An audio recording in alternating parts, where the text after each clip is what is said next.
Hello everyone, my name is Eric Jacobson. I'm the music director of the Orlando Philharmonic Orchestra, where I get to have so much fun with so many beautiful musicians. And I was so honored to get to speak with all of you today at the Central Florida Music Teachers Association.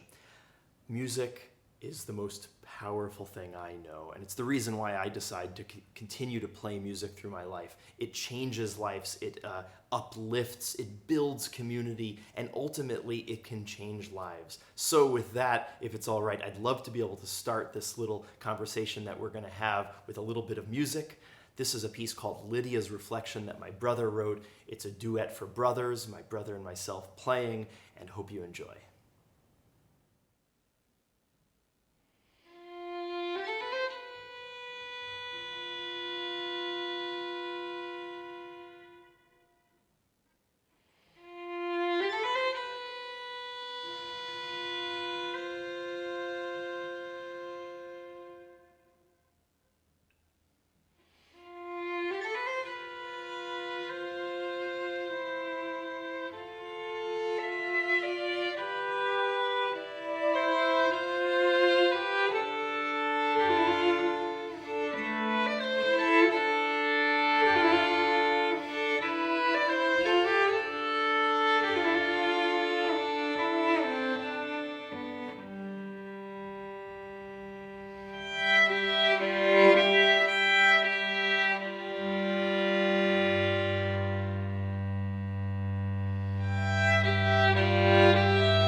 I started my musical life as a cellist.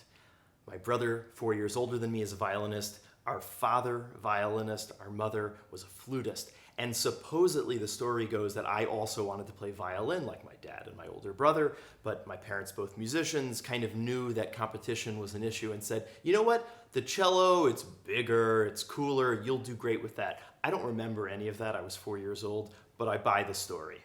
I had many cello teachers and music teachers on my journey, and each of them taught me very specific things that I consider so important to a life in music, whether it's on stage or off stage. And at risk of sounding platitudinous, these qualities can be summed up into the 5 P's: play, pleasure, patience, pulling down, and practicality. Play is all kids learn it, right? The game. When you start to learn something, you use the game to learn. Pleasure, this brings me joy, I want to keep on doing it. Patience, I don't have to tell you, this is hard. Music is hard. Playing an instrument is hard. Pulling down, the idea that actually we might realize on our path that we're on the wrong path and we got to walk backwards and find another path, another door, another opening. We were wrong.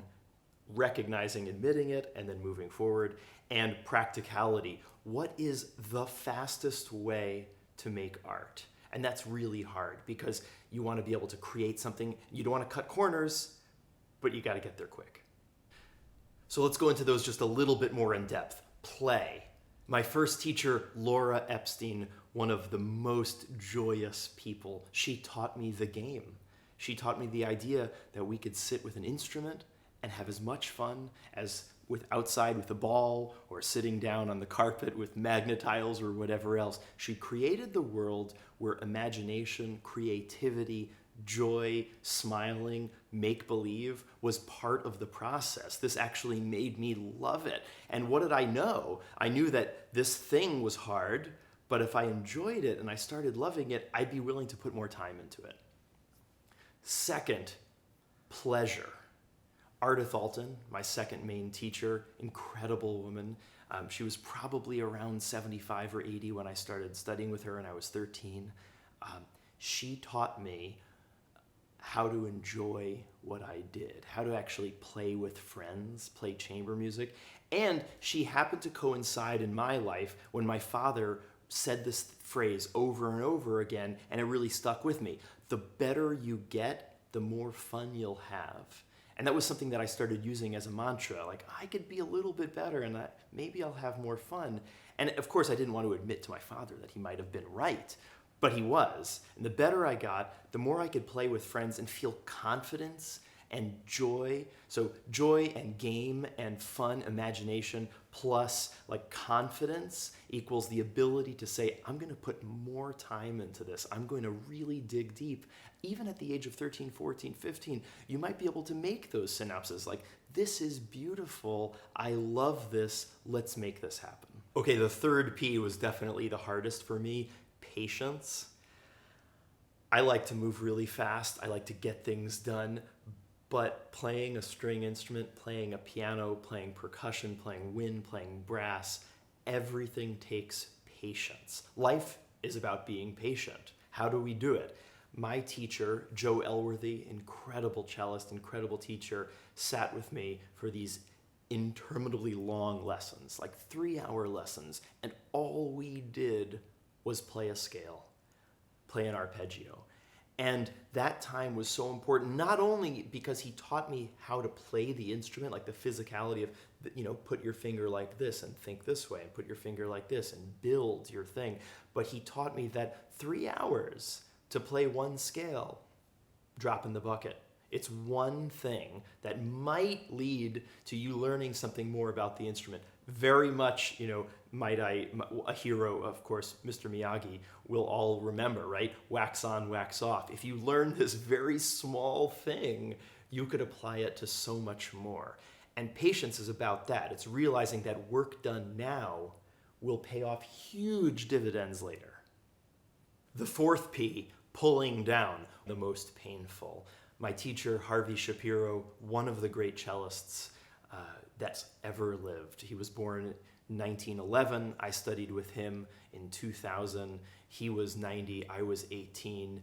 He was my father and my grandfather and my friend and my professor and my hero, and he ripped me apart. He took everything that I had. I thought I was a good cellist. I had gotten into Juilliard. I was playing concerts, and he just slowly pulled every last husk away from the corn, and there I was, completely bare, unable to play. He broke me down. He pulled me down. And at first I thought that was it. I'm not going to be able to do this anymore. I can't. But if you've ever renovated a house or something, you need to take it down to the bare bones at some point to do it right. And I've been thinking about this, constantly being willing to reevaluate, say, why am I not doing that well? What can I do better? How can I do it better? Does someone else do this better than me? And what can I learn from those people? My teacher would yell at me so much. He would say the most horrible things, and all because he wanted me to be better. It's not the style of teaching that exists right now, and probably for the better. However, I responded with love. I wanted to do that thing as well as I possibly could to please him, and also to realize that with his help, I could be, better than I thought I could be. I was on one path, and that path led somewhere. I didn't even know this other path existed. And I thank Harvey for being willing to be so direct with me. And yet it was so painful, but the long run is that I learned music from him. I learned how to play the cello, but maybe even more important, especially to my career now as a conductor, he taught me about phrasing. He taught me how to interact with musicians. He taught me about sound. He taught me about life, and he said, you know what, you're not doing it right. He didn't use those words, he used bad words. It was at a time in my life where I was just saying, I will take this, I'll run with this baton as far as I can, and he absolutely transformed who I am today. So I had play, Play was Laura Epstein, my first cello teacher. I had Pleasure, Ardith Alton, my second teacher. Joe Elworthy taught me patience. Harvey Shapiro taught me how to pull it down and break and build it back up. And right now, practicality is my teacher. Now, I don't mean that in like just get it done. I mean, what is the most immediate way to get to the heart of the art? How could we actually take everything that we've learned in the past and explode it on stage so that it's immediate to our audience? Because that's it, right? It's about communication. Regardless if you're on a stage with 1,000 people, or you're in a cafe with 3 people, or you're at home with your parents, you as a student will want to do that. And as teachers, of course, you want to give your students that ability to feel free. Social media doesn't hurt in terms of confidence for people, but what we live in right now is a world where we need to communicate very quickly, immediate with people. And all of the experiences that I've had since school, I would say my brother is one of my greatest influences and teachers. However, I played in a string quartet. That experience was a teacher. Then I started conducting more. That experience is a teacher. Now I conduct the Orlando Philharmonic, and every single time I'm on that podium, that is a learning experience. How can I be better? Because I have to be better every single time. Sometimes I step backwards and I make a mistake, and we all do that. But then we have to realize that, acknowledge it, and move on. No regrets is a ridiculous thing, because every regret we have gives us the ability to be better. So embrace those things and move on with them. What you all do, teaching an art, but also teaching communication, teaching empathy, teaching human relations, teaching everything that goes along with music, is the most powerful thing in the world, and I thank you so much for that. I actually am not a great teacher, and it's one of the things that I want to better myself in over the next few years, because I think at some point I'm going to want to have that direct one-to-one contact that I had with all my teachers. I need to be able to understand and grow. My brother, it's very interesting, it's a small difference between us. My brother, at the age of 7 and 8 and 9, practiced the violin so much. His virtuosity is very deep. You know, he played with the New York Phil when he was 13 years old.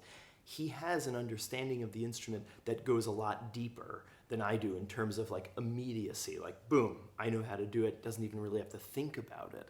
And I was so lucky that I had teachers that had to think about it, so they had to explain it. When I hear my brother talk about music, he actually inspires me consistently, because he's always talking about music, because the technique is not really an issue. And that is yet another lesson, which is, how do you step away from the physical issues, from the challenges of music, versus I'm going to communicate with this art form. And that's what all of you do. You all teach people how to communicate with this art form, and I thank you so much for that. I'd like to leave you with one last musical number. This is a Shostakovich dance arranged by Julian Milone, an incredible violinist who lives in London. And during the last 6 months, we have not been able to be together as musicians playing music, but the internet has allowed us to play together.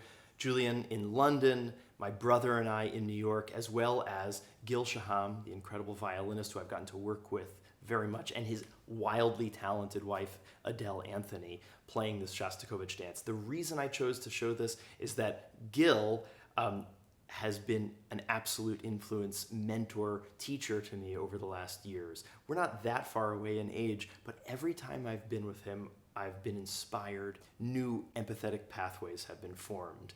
And I thought about that with all of you. Every time you see a student, every time you see each other, you are creating new ways to communicate. You're creating empathy. You're creating that thing that we all want and desperately need right now, which is empathy and love.